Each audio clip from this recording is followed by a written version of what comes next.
Where is the silver lining? It's hard to think clearly when there's this much pain. But we have to.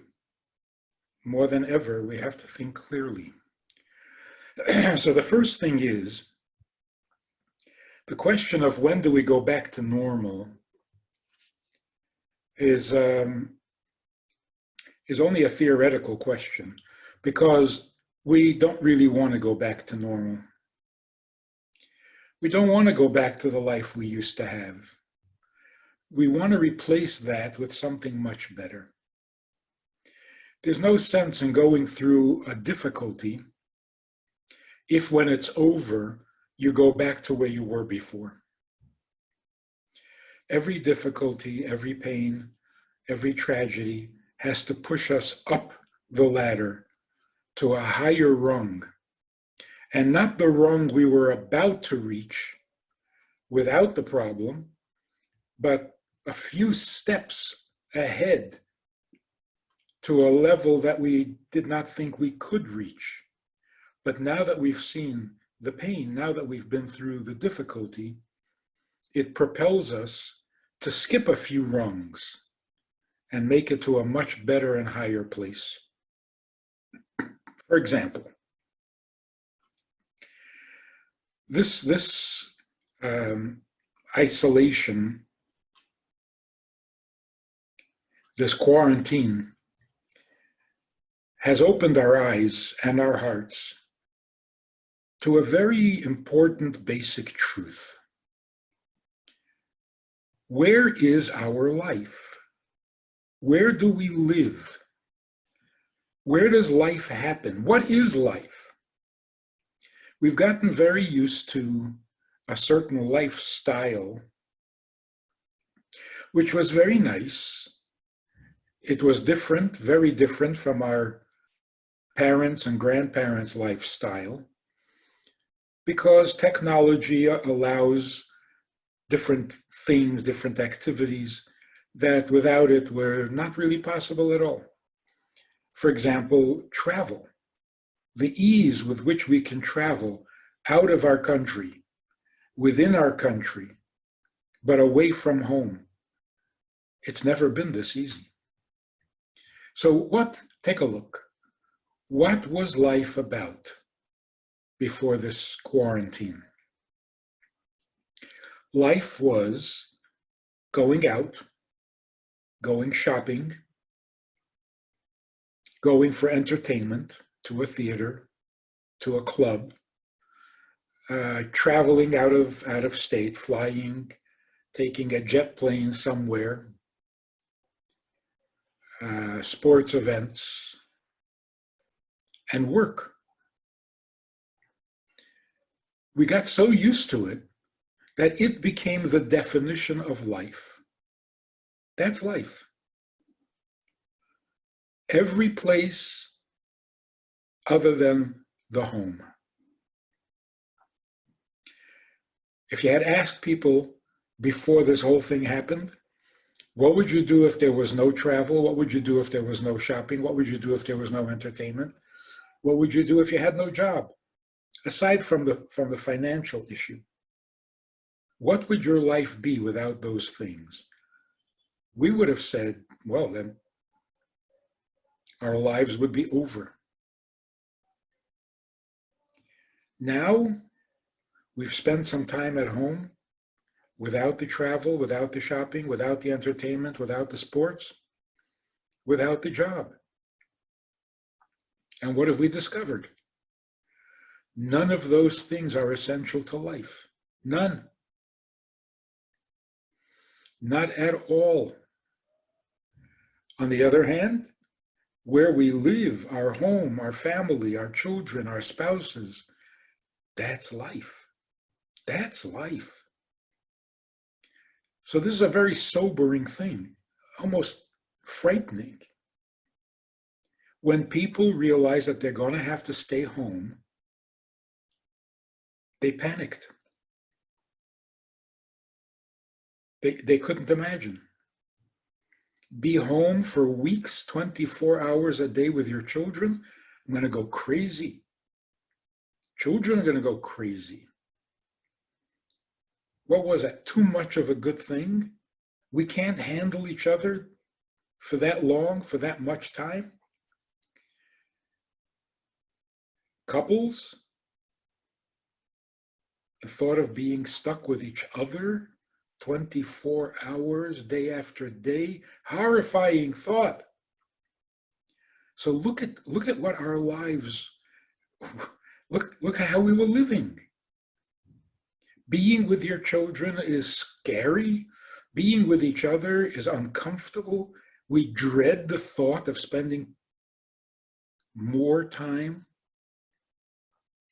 with those who are closest to us. Was that okay? Was that even acceptable on any level? And yet that was our reality, more or less. We've matured. We've grown up. We have wizened. Those things are not life. Those are the commentaries on life. Life is what happens at home.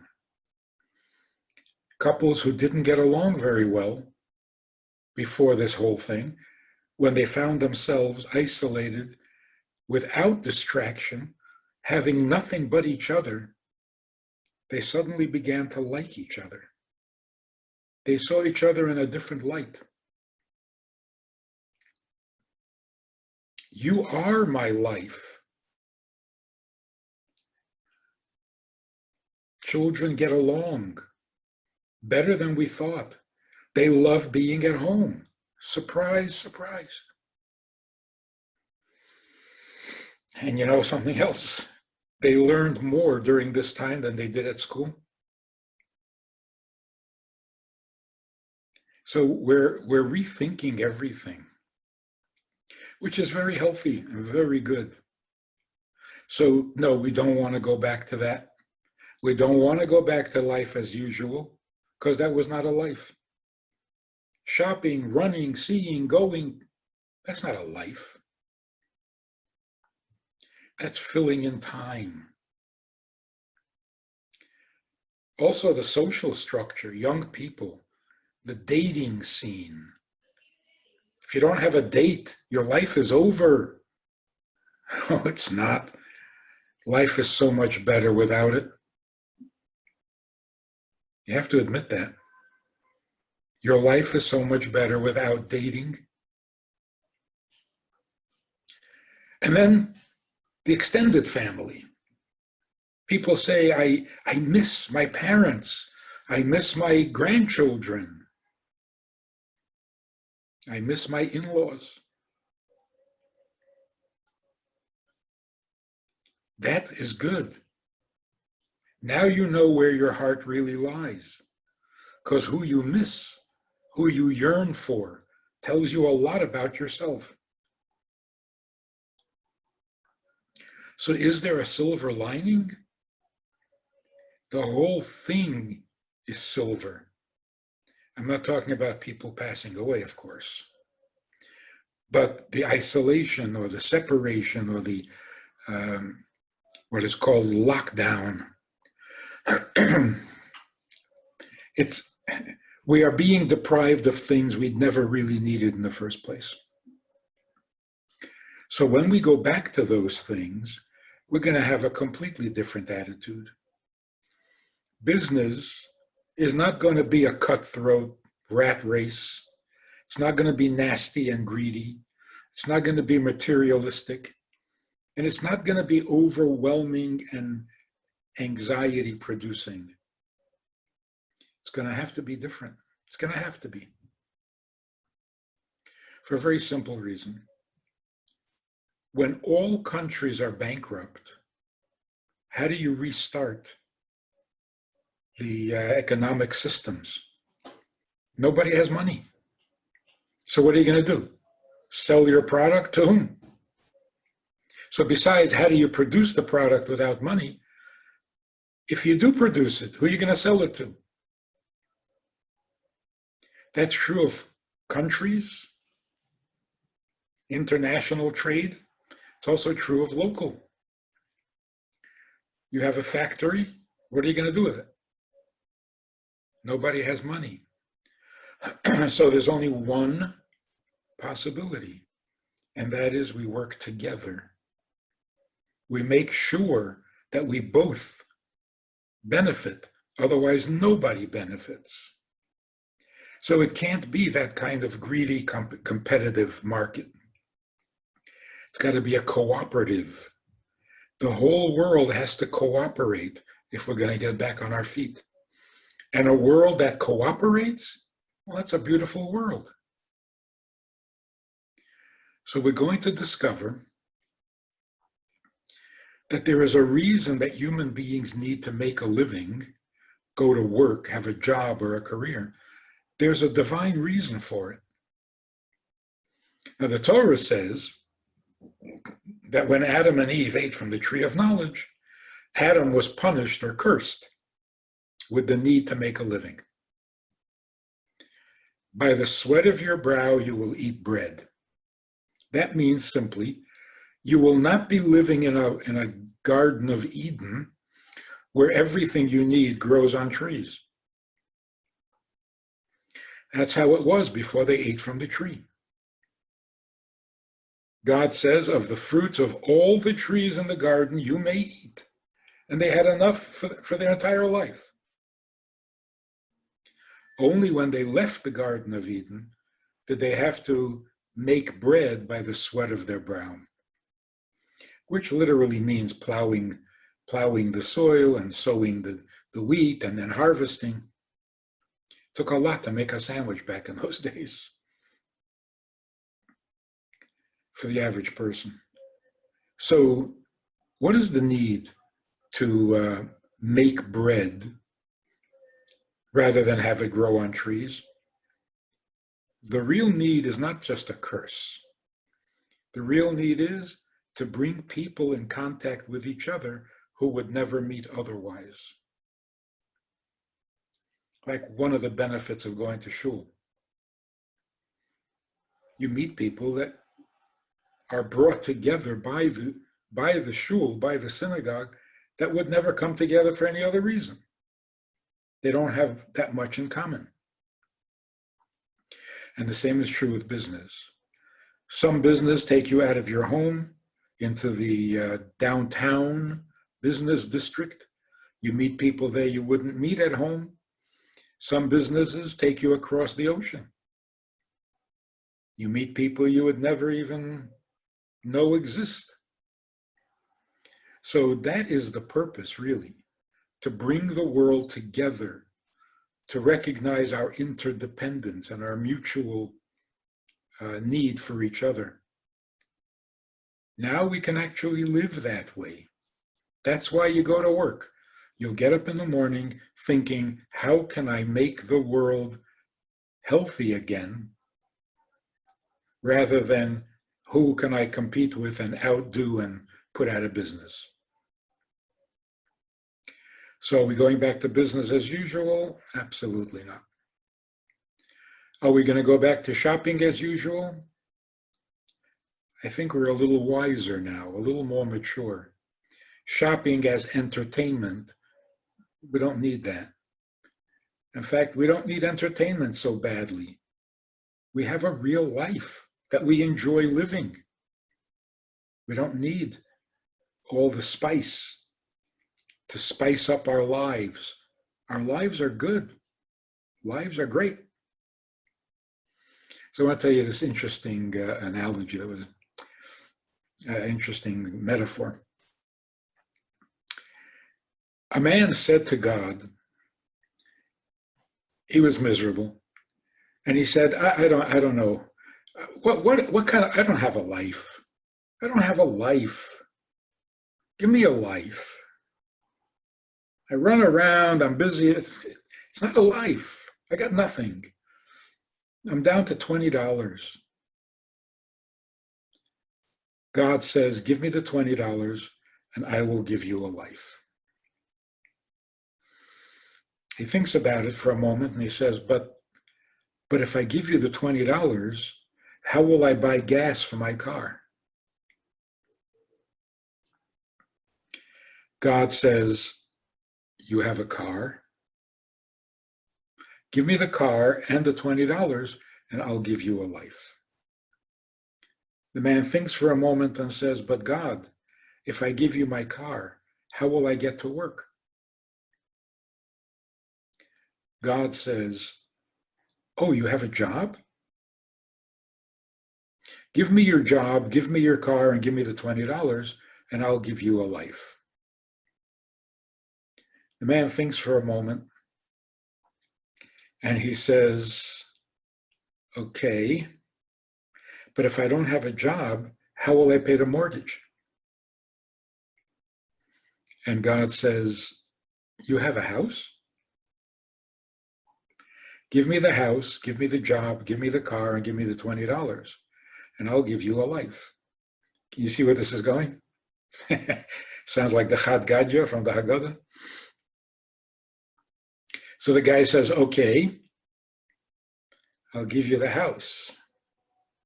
But then where will my family live? And God says, you have a family?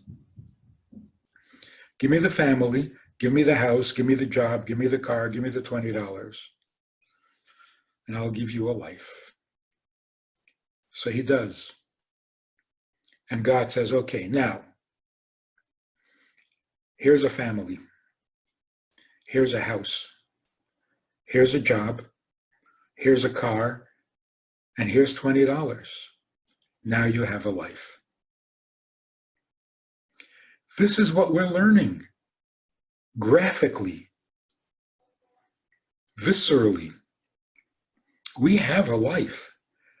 I don't need to be entertained. When we think about where we are needed most, where we belong, what we're here for, changes everything. They did a survey. I think I mentioned this when I was with you. They did a survey. They asked 1,000 people, if you were told, God forbid, that you have only a year left to live, what would you do? Most of the respondents had travel plans. If they had only a year left, they would want to visit this country and that country. They would want to see this famous site and that famous site and taste the food of this culture and that culture. All right. They asked those same 1,000 people, what would you do if you had a month left to live? And they noticed that the answers were pretty much the same as the first time, only less. They couldn't travel as much, so they had to pick their favorite sites. They couldn't experience all sorts of cultures. They had to pick the one or two that they could get to in a month. So it was the same answer, just a brief version of it. Then, without warning, they asked those same 1,000 people, what would you do if you had a week left? And something interesting happened. None of the answers on the previous questionnaire appeared again. None of it. They didn't want to travel anywhere, didn't want to go anywhere, didn't want to taste exotic foods, didn't want to be entertained in some strange, kinky ways. They wanted to be home with their family. We're maturing. We're growing up. Now, religiously, can't go to shul, can't say Kaddish, can't say Yizkor. What is that all about? And of course, that's part of God's doing. So God decided that for these couple of weeks, like between Purim and Shavuos or Pesach, we're not going to go to shul. And we're not going to say Kaddish. Even for people who just passed away. And when you sit Shiva, you're not going to have a house full of people coming. What is that? What does God want? So there was an incident in Crown Heights. It was Sukkot. And of course, you eat in the sukkah, and it was raining very, very heavily. Hasidim waited. They wouldn't eat in the indoors because the mitzvah of sukkah was so precious. They waited. Now, if it's too uncomfortable to sit in the sukkah, the Torah says, take your meals indoors. The sukkah is not meant to make you uncomfortable. But Chassidim enjoy the sukkah so much that even if it were raining, they would sit in the sukkah. So they'll get wet. So there'll be a few raindrops in your soup. Nicht gefährlich. But the rain that was coming down that night, it was impossible. So they waited and they waited late into the night, hoping that the rain would ease up at least. It didn't. So at some point, somebody said to the Rebbe, what does God want? And the Rebbe said, well, that's rather obvious. He wants you to go inside where it's warm and dry and enjoy a pleasant Yom Tov meal. That's obviously what he wants.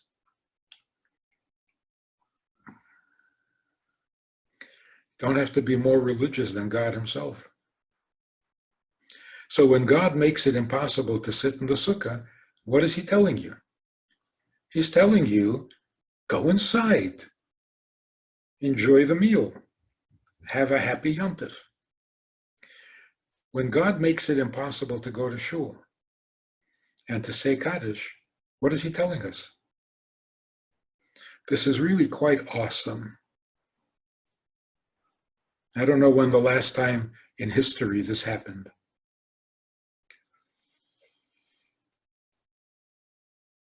A soul, when it passes away, needs the Kaddish that the children say, or the family says, to accompany the soul in its adjustment, in its journey to go from earth to heaven, which is complicated. When you can't say Kaddish because of an act of God, what is God telling you? What does God want? God is telling you, this neshama did not need Kaddish. These people who passed away, they don't need Kaddish. More so, you couldn't say Yizkor for people who passed away earlier, years ago. You usually say Yizkor for them. This year you couldn't, at least not perfectly with a minyan. What is God telling you? That something is happening in the world, both in heaven and on earth. Something very holy, something very awesome is happening where souls don't need the Yizkor and they don't need the Kaddish. And the people alive don't need the minyan. This is more than a silver lining. This is pure gold. There were people who were completely alone for the Seder nights. Completely alone. Not with their family. No family. Solitary. And they were very worried. What are they going to do?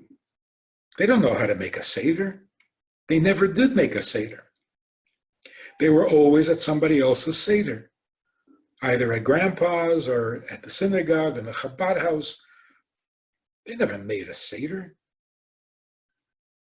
And to sit alone, what do? Ask yourself 4 questions? Actually, that's not a bad idea. But they were worried.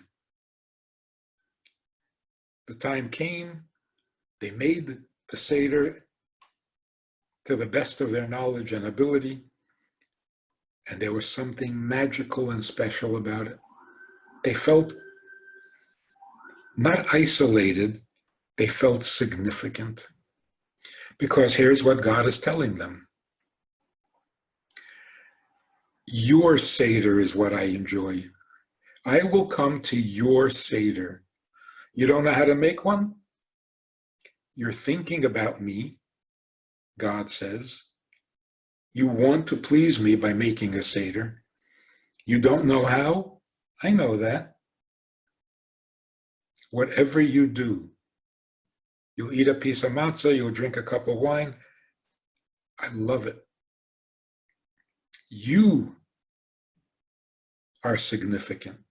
And however you do the mitzvah, it is absolutely precious. This is the primary lesson. The primary lesson is that as we prepare for Mashiach, as the world is about to become perfect, the focus is on the individual, not on the group. It's not the country, it's not the community, it's not even the minyan at shul, it's the individual.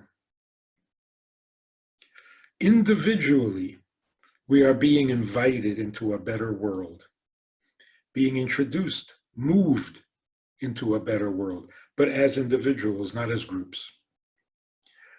And it kind of makes sense because in the past, when there was so much to accomplish in preparing the world for Mashiach, we needed people who were bigger than life. We needed giants of spirit, heroes. And we had, unbelievably, the Jewish people, all of history, we have had the greatest heroes, the most magnificent human beings, and they accomplished magnificent things. Now God is saying, I don't need heroics anymore. We're so close. One more mitzvah. One more mitzvah by an individual. Without even being perfect and knowledgeable and sophisticated, just the sincere attempt at a mitzvah. That's all we need now. It's the finishing touches. So we don't need large groups. We don't need huge spirits, giant people. No. Just you doing a simple mitzvah. And this is consistent with the problem that we're having. What are we suffering from? Some tiny, microscopic evil that is devastating us. So imagine if a microscopic evil, a microscopic virus can do that much damage. How much good can a microscopic mitzvah accomplish? And just to understand better, what is the difference between a virus and bacteria? A bacterial disease or a viral? What's the difference? Obviously, the bacteria responds to antibiotics. A virus doesn't. It's a bigger problem. So it's more frightening to deal with a virus than with bacteria. But if you notice, in bacteria, there is bad bacteria, there's good bacteria. In fact, the antibiotics have to be taken carefully because they might kill the good bacteria, which is not good. So just like there's good cholesterol and bad cholesterol, there's good bacteria and bad bacteria. But there is no such thing as good virus. Virus is always bad because bacteria is a living cell, a living entity, a living thing. That can be very good, or it can be very negative. Not good life. A virus is not a living thing. It's a parasite. It has no life. It draws life from that which is alive, a parasite. But of itself and by itself, it doesn't represent a life. It represents the absence of life. And that's why it can't possibly be good. Nothing is ever good about death. Lifeless, never good. There's nothing you can do with that. But a bad life can be harnessed and can be transformed into, rechanneled into a good life. So no energy, no life should be wasted. It should be redeemed.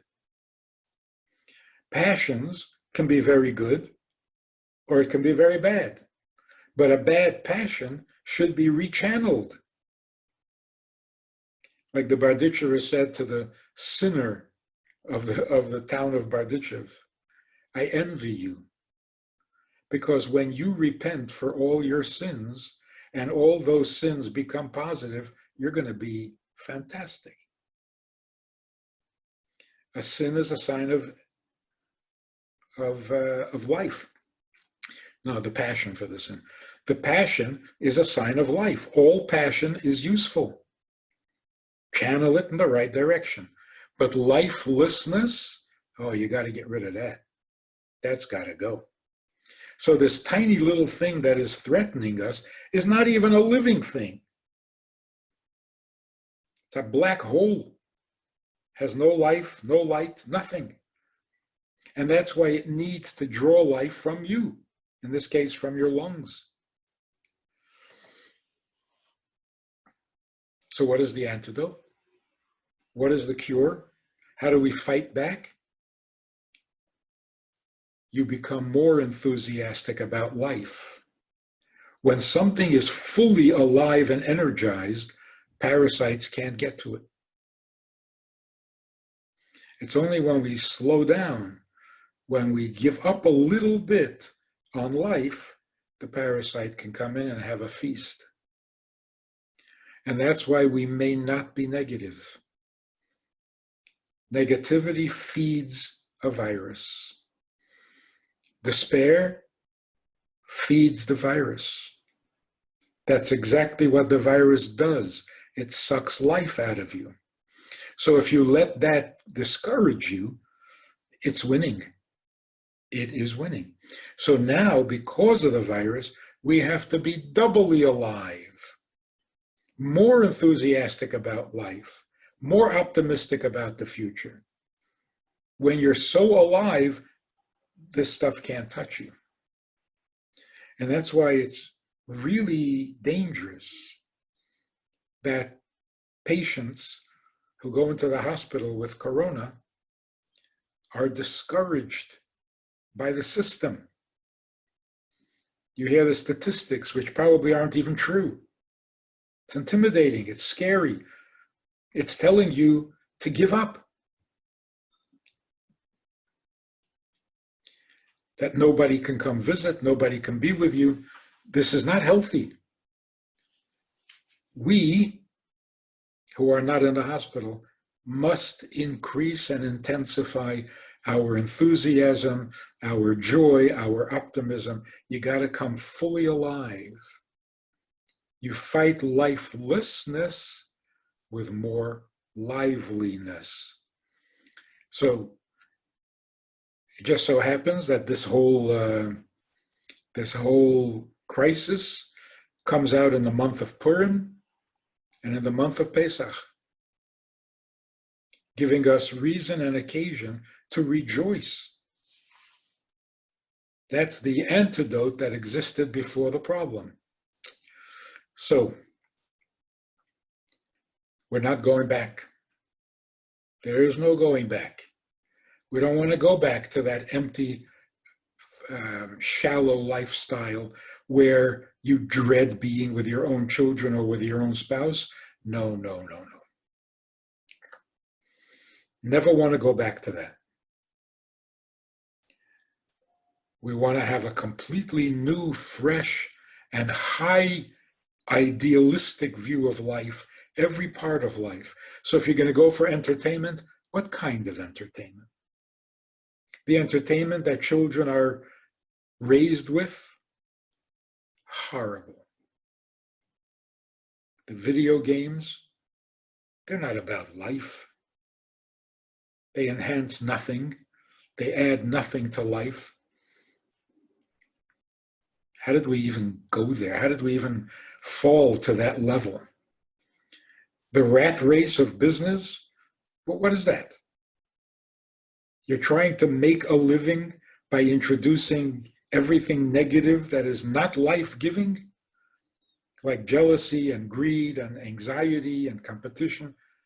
These are all anti-life. These are all parasites. And we call that making a living? You got to go to work because there will be opportunities to help somebody, to make the world better.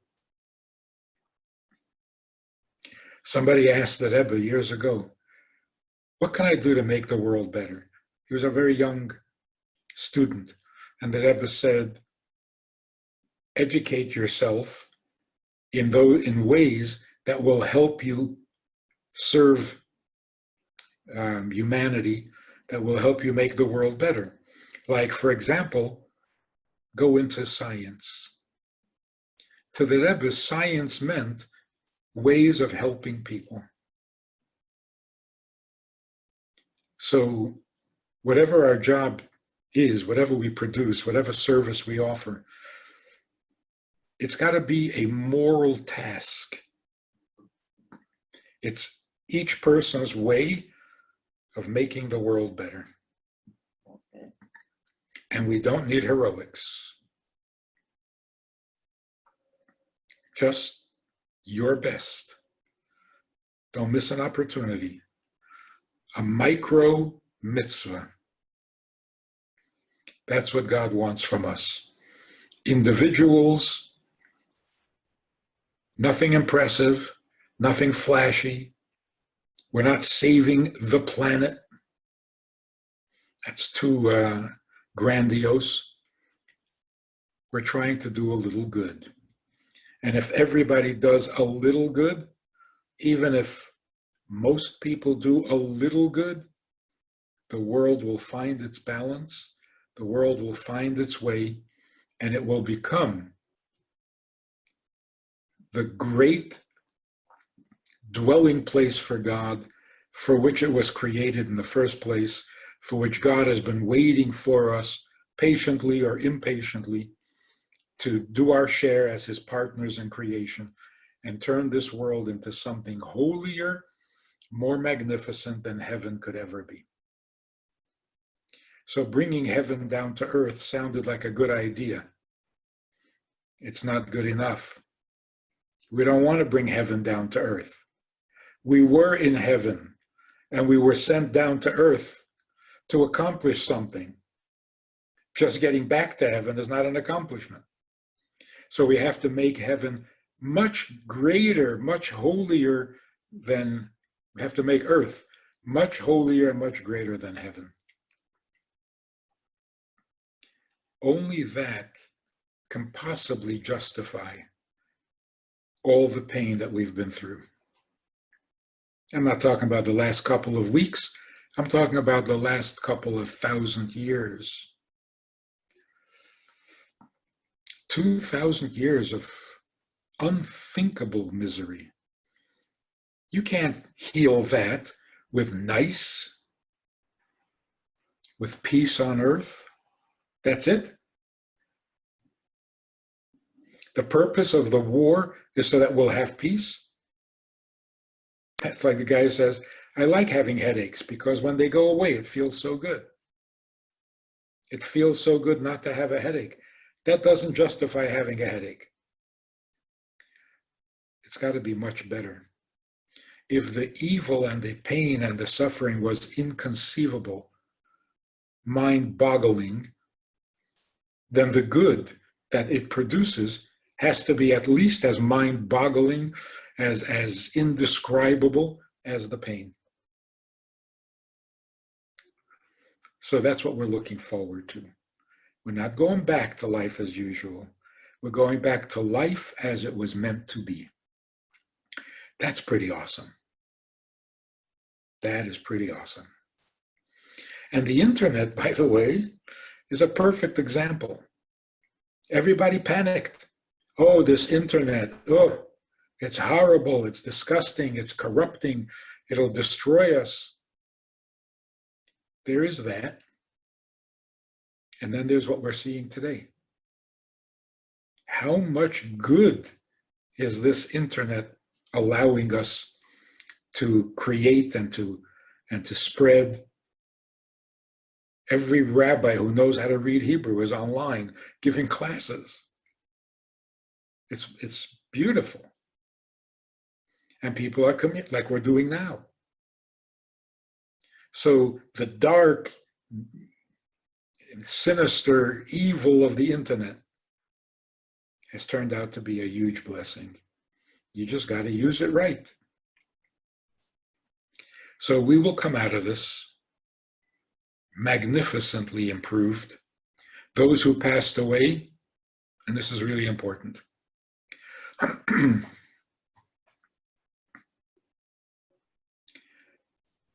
those who passed away who don't need Kaddish said, who don't need crowds and eulogies at their funerals, who don't need Yisker said for them, this is different. This is unusual. Death, the Torah tells us, is temporary. Life is forever. We've got it backwards. We've got it backwards. Death is not forever. Life is forever. The soul does not die. And even the body that goes back to the earth from which it came, only temporarily. It refreshes itself in its source, and then it recomposes and comes back to life with its soul. That's what the world is all about. Death is temporary. Now, for some souls or for some bodies, their death is temporary. It's only for 3,000 years, 4,000 years, 5,000 years. People who died 5,000 years ago are going to come back. So it's been a long break, long time no see, but they're coming back because life is forever. Death serves a purpose, and when it has served its purpose, it's no longer. So here's where a moral lesson, a moral caution. We get very upset when somebody dies from corona, from the virus, as if dying for some other reason is not as bad. So what the doctor writes on the death certificate has suddenly become so significant, cause of death. The cause of death is death. Illness we can cure, death we can't cure. So what's the difference? What shape or what form it took? Every death is wrong and bad and evil and unnecessary and unacceptable, and we have to object to it equally. All deaths. Maybe it hurts more when a young person passes away, but that's only our perspective. But any death, it shouldn't be. It shouldn't be. It's enough already. It served its purpose. We got the message. Life is very important, and we have to live it fully. Okay, we got the message. Stop with the dying already. It is temporary. So why not stop now? That's how we should feel about it. Not to become comfortable with any kind of dying. Oh, well, it wasn't corona, that's okay. No, it's not okay. Well, he was old anyway. What is that? What kind of thinking is this? It's not the cause of death that is upsetting, it's death itself. And why is death upsetting? Because life is so precious. So let's live completely, let's live fully, Don't be afraid of the dark side. Don't be afraid of the virus. Don't give it more energy or more power than it deserves. Don't be intimidated by it. We are here to live. We're not here to suffer or die. So the suffering and the dying, that's weird. And it's going to stop because it has to. The world is going to be so much better when this is over. Even if we don't do anything, it'll force us. But if we do, if we actually look for ways of being better, wow, we can really make this world magnificent in a hurry. So don't listen to the news. Don't buy all the doom and gloom that they're using to sell their products. It's all not only for the good, it's all good. And those who have passed away at this late stage in history are coming right back. It's not going to be 5,000, 4,000, 3,000. Nope. Mashiach is coming and the world turns around. Everything negative becomes positive. The way it's meant to be. It's not a miracle. It's meant to be. That was the original plan. It just took a while. So one final thought, if you're still listening. One final thought. I would like to be a lot better than I am. At what I consider a lot better. But I want to be better. I know what it will take for me to be better. I know how I can be better, and I want it. I've wanted it for about 30 years. It's not happening. Now that we have time to think, now that we sit alone quietly without too many distractions, it suddenly dawns on us, it dawns on me. The advice that I was given as a teenager by my teachers, by the rabbis, by my grandparents, had I listened, had I accepted every one of their suggestions, it would have kept me quite busy, but I would have been better off, much better off for it. It was all good advice. Maybe a bit overwhelming. I can't do it all, but then I did none of it. So there are so many good things I could have done and would have benefited me. I would have had it by now, and I don't have it because I didn't do it. So the question is, what in the world is wrong with me that I can't be what I want to be? Why am I not what I know I should be? I know I should be. It's my opinion. I don't need anybody to tell me. I want it, I know it, and I can do it. And it doesn't happen. But then I realize it's not just me. The whole world is this way. Everything in this world is divided into potential and actual. We could have solar energy and it'll cost us nothing. Yeah? Yeah, everybody knows. Solar energy, it's free. So, make it happen? No, not happening. Can there be peace on Earth? Can countries get along and help each other? Yeah. We dream about it. We talk about it. We have bumper stickers.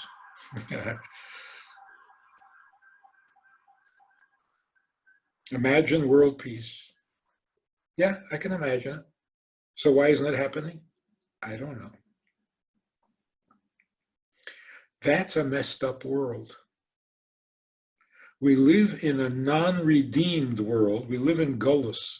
We are in exile because what could be, ought to be, should be, isn't. And some of what is, shouldn't be. Coming of Mashiach means very simple. That which can be and should be will be. This unnatural gap between what I want to be and what I am, it's unjustified. It's unexplainable. Why? How come? What is this? We've gotten too comfortable with that. My better judgment told me not to do it, but what? Why is the reality that we already know about, the virtues that we know about and we want, and we can't get to it? That's like Jews belong in Israel. Yeah, but even the Jews who are in Israel are told they can't have it and they can't be there. What is that? That's exile. Coming of Mashiach simply means the world becomes normal, not miraculous. What is normal? Normal means you want it and you're capable, so go ahead. The potential should not remain beyond reach. All the potential goodness should become reality. Why not? Take away the obstructions, take away the resistance, and it will happen. Hopefully this experience, this virus, is propelling us towards that. We have time to think. And when you think, you get better. You get better. Because that's the natural direction. Life always moves forward. So we're not going back to life as usual, business as usual. We're not going back at all. We're going forward, a giant step forward. So look around and see what little kindness and what little goodness, the little mitzvahs that you can do, that you've been thinking of doing, that you know you ought to do, that you even want to do, but for some reason it didn't happen yet. Now, much easier. So make it happen. Do it. Don't tell anybody. It's between you and God. Nobody needs to know. It doesn't have to be in public. It doesn't have to be announced in the papers. Nobody has to notice. It's just a microscopic goodness. That's all it's going to take now. That's all we need, the finishing touch.